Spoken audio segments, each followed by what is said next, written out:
What would you do if someone demanded your seat, not asked, but expected you to move? And what if, when you refused, they turned the entire room against you? When Simone Parker boarded her flight, she thought she was in for a quiet trip. Instead, she became the target of entitlement, social pressure, and a hidden prejudice that cut deeper than words. Would she be forced to give in, or would she fight back? Have you ever faced unfair pressure like this? Tell us in the comments.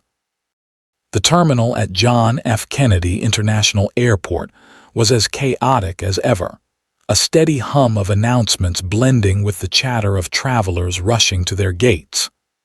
Simone Parker, a 32-year-old media professional, maneuvered her way through the crowd, her carry-on rolling smoothly behind her. She had always been meticulous about travel.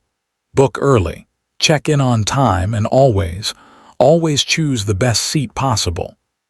She reached Gate B-23, where Delta Airlines Flight 1456 was boarding for San Francisco. As she handed over her boarding pass, she felt a small wave of relief. Just a 6-hour flight, and she'd be in California for the conference she had been preparing for over the past few months. As she stepped onto the plane, she quickly scanned the rows, looking for her seat, 17F, right by the window. A smile tugged at her lips. She had paid extra for it, not just for the comfort, but because she loved looking out at the clouds, the distant landscapes shifting below her. The window seat was her little escape from the world. Simone slid into her seat, adjusting her bag under the chair in front of her before pulling out a travel book she had been meaning to finish. The plane bustled with last-minute passengers stowing their luggage, the overhead compartments slamming shut. She could hear the murmured conversations of strangers settling into their seats, the occasional beep from a phone being put into airplane mode. She took a deep breath, allowing herself a moment to relax, until a deep, authoritative voice interrupted her peace. "Excuse me, miss. I believe you're in my seat." Simone blinked and looked up, her gaze meeting a tall, well-dressed man in his late 40s. He had salt and pepper hair, an expensive-looking leather briefcase slung over his shoulder, and a Rolex gleaming on his wrist. Standing beside him was a small, blonde-haired boy, around 6 years old, clutching a stuffed dinosaur tightly against his chest. Simone frowned slightly, her fingers tightening around the book in her lap. She knew she wasn't in the wrong seat. "This is 17F, right?" she asked, glancing at the number above her. The man, Ethan Calloway, sighed, a hint of impatience in his expression. "Yes, but my son needs the window seat. He gets nervous during flights." Simone's eyebrows lifted slightly. She hadn't expected a demand. A polite request, maybe, an explanation. But this? She took a measured breath, her grip on the armrest tightening. "Here we go." Simone blinked at the man standing in the aisle, his tall frame towering over her. His words had been firm, direct, not a request but an expectation. "You need to switch. My son is scared of flying." His voice carried the weight of someone used to getting his way. Simone's eyes flickered between him and the child at his side. The boy, Liam, clutched his stuffed dinosaur tightly, his gaze fixed downward.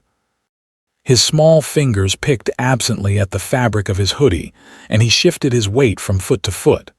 Simone took a slow breath, adjusting her grip on the book in her lap before responding. "I'm sorry, but I specifically booked this seat." Her tone was calm, polite, but firm. Ethan's expression didn't shift at first, as if he hadn't registered her refusal. Then his brows furrowed, mild disbelief flashing across his features. "I understand that, but he's 6, he pressed, motioning to his son as if that alone should be enough reason for her to comply. "He gets really anxious when he can't see outside. It would be much easier if you just moved." Simone felt the shift immediately. This wasn't a request. This was a demand disguised as courtesy. She had encountered men like him before, the kind who assumed the world would adjust itself to their needs, who mistook their convenience for someone else's obligation. She exhaled slowly, keeping her tone neutral. I understand that, but I also paid extra for this seat. If a window seat was important, maybe it should have been booked ahead of time. Ethan's jaw tightened. His initial surprise began morphing into something else: irritation, impatience. "You seriously won't move for a child?" he asked, as if the very idea was absurd. The pressure in the moment became palpable. Simone could feel the subtle shift in energy. The few nearby passengers who had caught wind of the conversation turning their heads slightly, pretending not to eavesdrop but clearly listening. Ethan sighed, shaking his head in a way that felt almost theatrical, as if she were the one being difficult.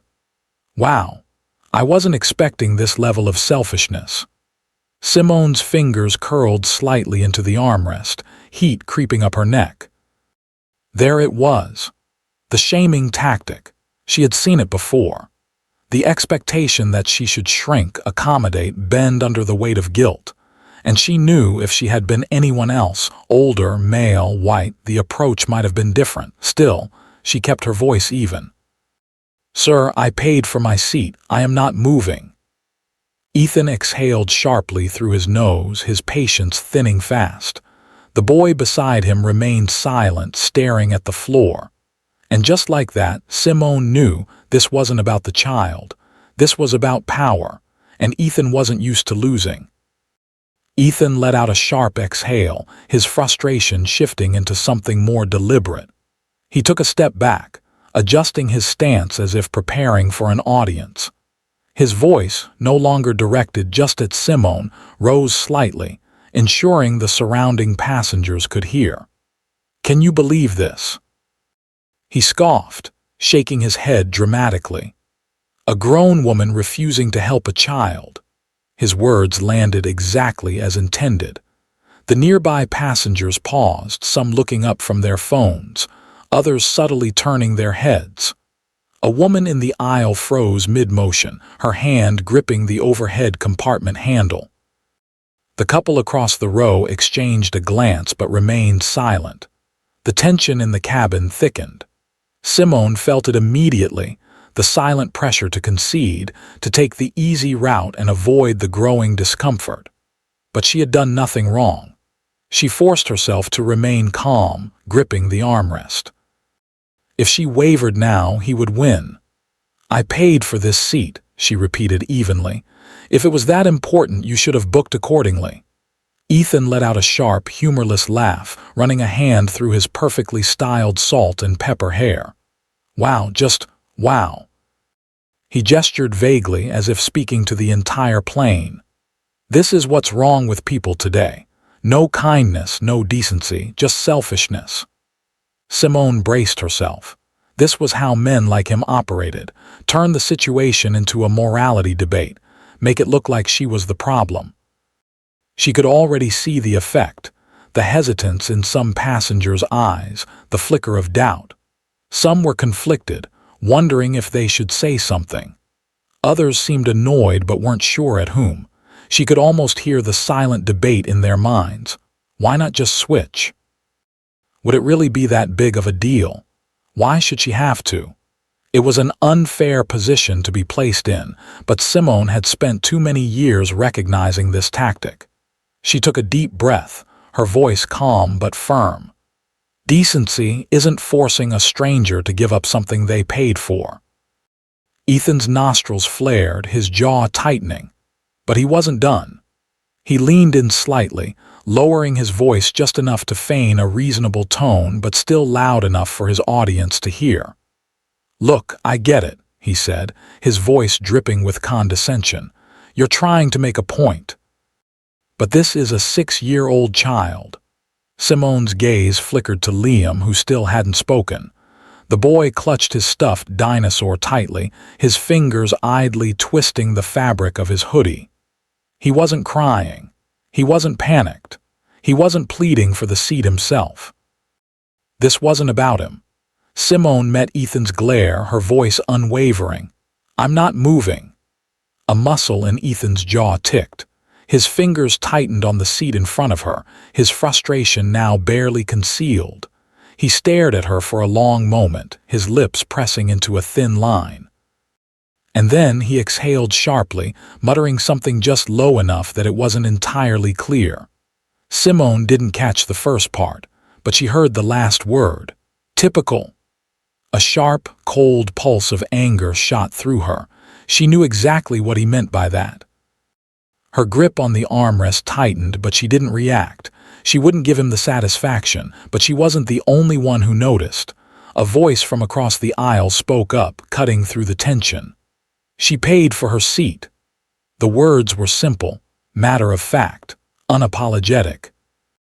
Ethan's head snapped to the side, his eyes landing on the speaker, a middle-aged man in a dark green hoodie, sitting just a few rows behind Simone.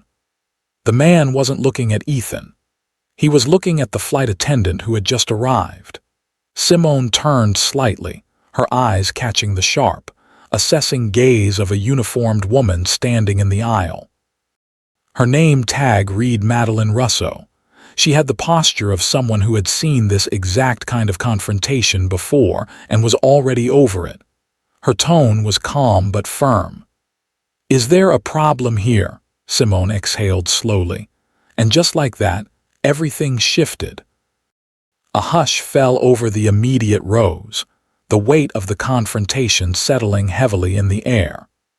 The passengers who had been watching discreetly now fully turned their attention toward the unfolding scene.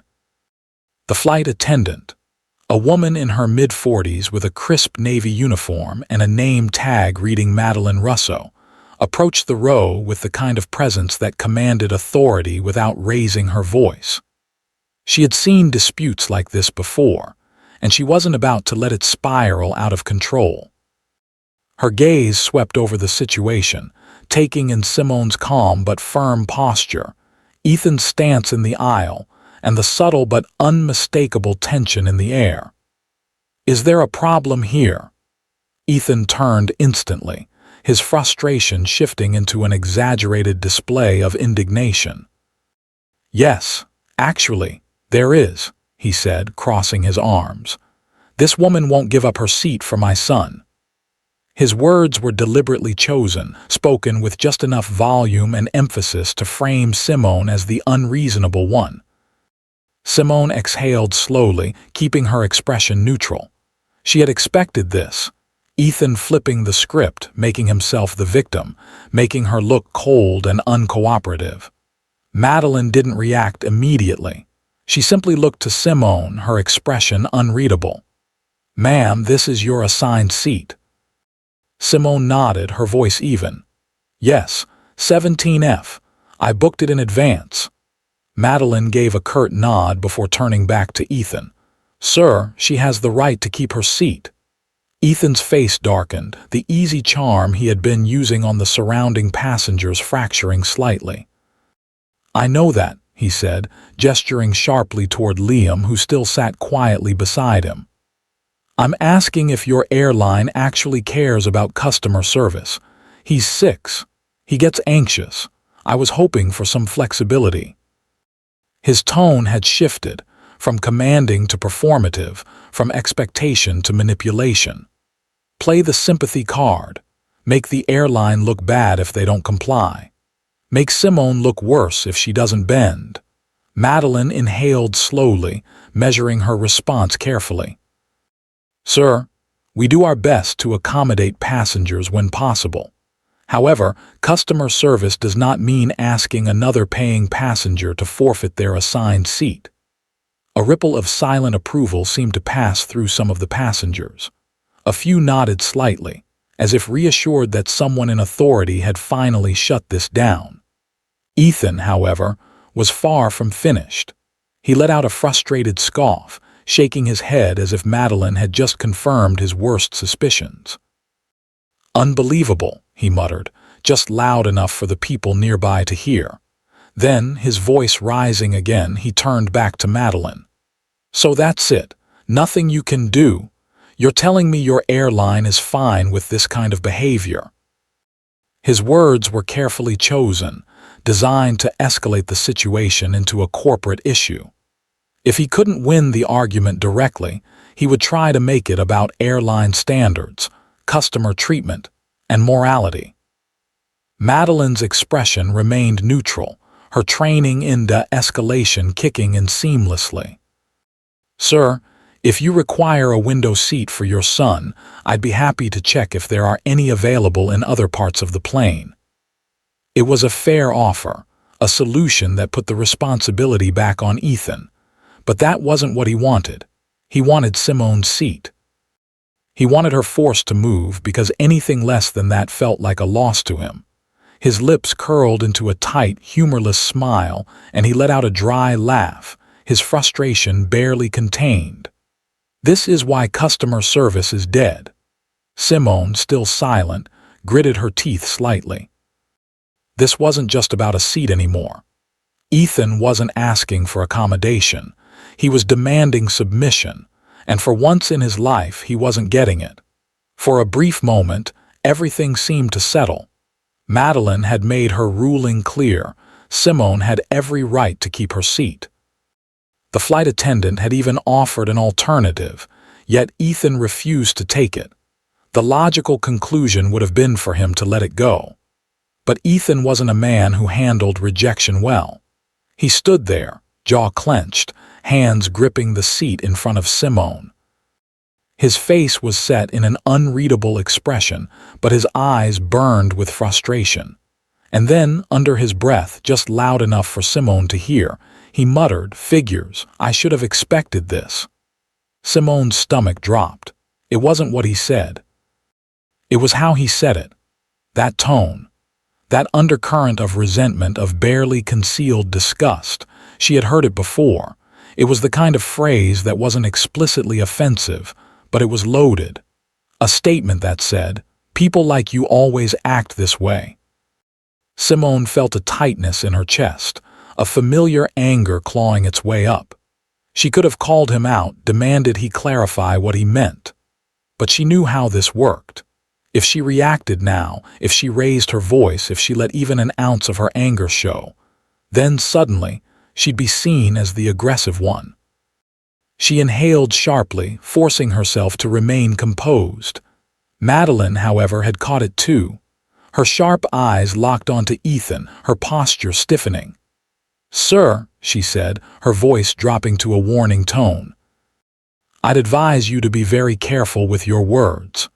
Ethan's head snapped toward her. "Excuse me," he said, his voice full of mock outrage. Madeline didn't blink. "You heard me." A flicker of something almost like panic crossed Ethan's face, but it was quickly replaced with a mask of self-righteousness. He let out a bitter laugh, shaking his head. "Oh, I see how it is." His voice was dripping with sarcasm now. "If the roles were reversed, I bet this would be a whole different conversation." The air in the cabin shifted. Passengers who had been half watching, unsure of what to make of the situation, suddenly seemed to catch onto something deeper. A few exchanged pointed glances. Others straightened in their seats, their expressions darkening.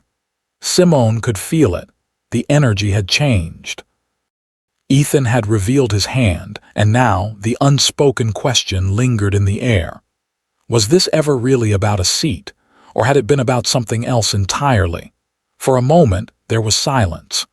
The weight of Ethan's words hung in the air, thick and suffocating. Then, from a few rows back, a voice cut through the tension. "She paid for her seat, that's the end of it." Ethan's head snapped around, his jaw tightening as he searched for the speaker. A man in a dark green hoodie, sitting just behind Simone, sat with his arms crossed, his expression unreadable. He wasn't asking for logic. He was stating a fact. Then another voice joined in. "Seats aren't assigned randomly." A woman across the aisle, her voice cool and firm, shook her head. "You should have booked in advance if it mattered that much."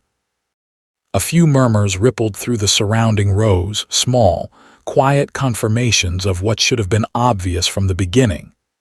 Ethan heard them all, and he hated it.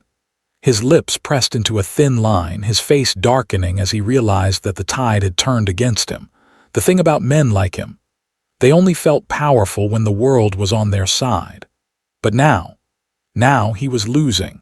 His hands clenched into fists at his sides, his breath coming in short, frustrated bursts.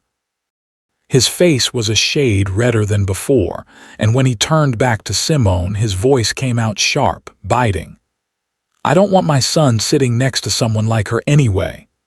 The moment the words left his mouth, the entire row went still. A stunned pause.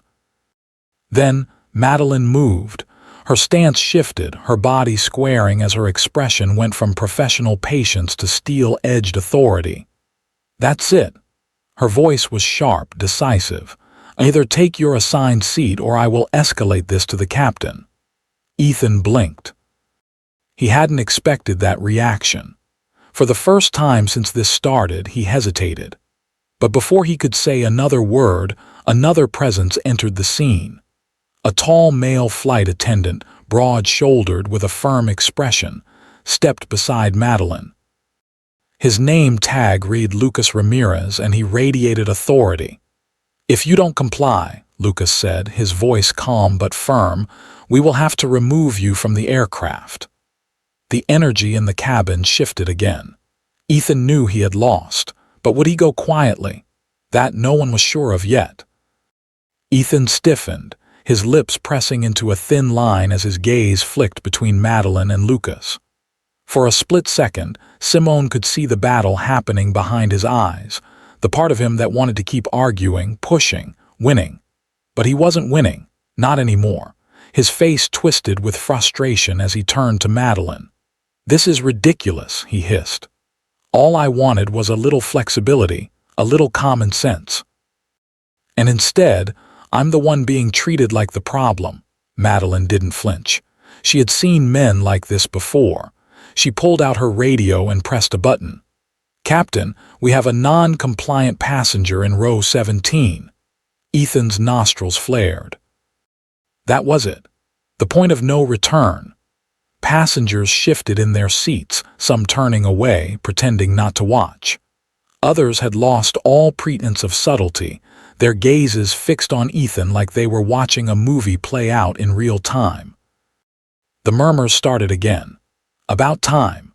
Can you believe that guy? Honestly, good riddance." Simone didn't move, didn't speak. She just gripped the armrest as security officers stepped onto the plane, their presence alone enough to signal Ethan's fate was sealed. "Sir, we need you to collect your belongings and exit the aircraft." Ethan's face burned red.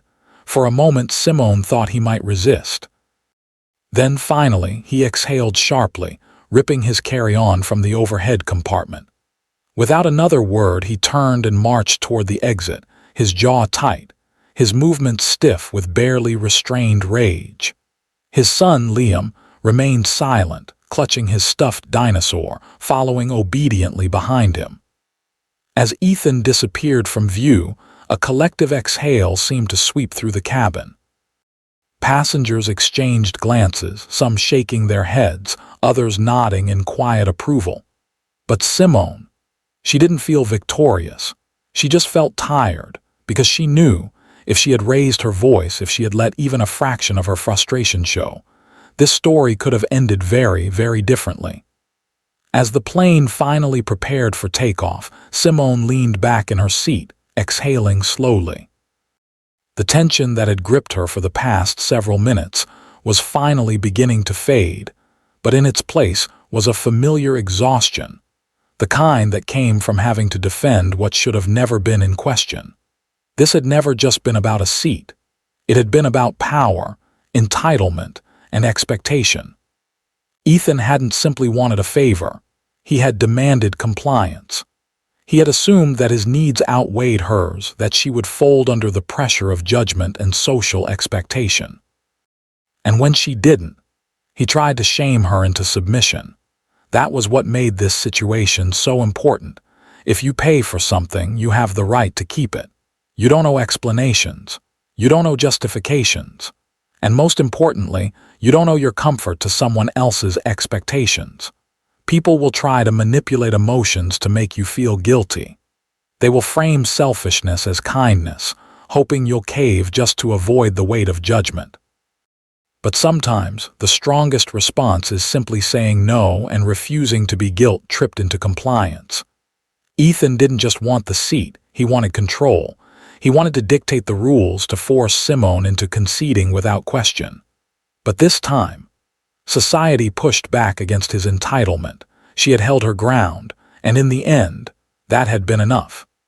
Sometimes the most powerful thing you can do is refuse to move.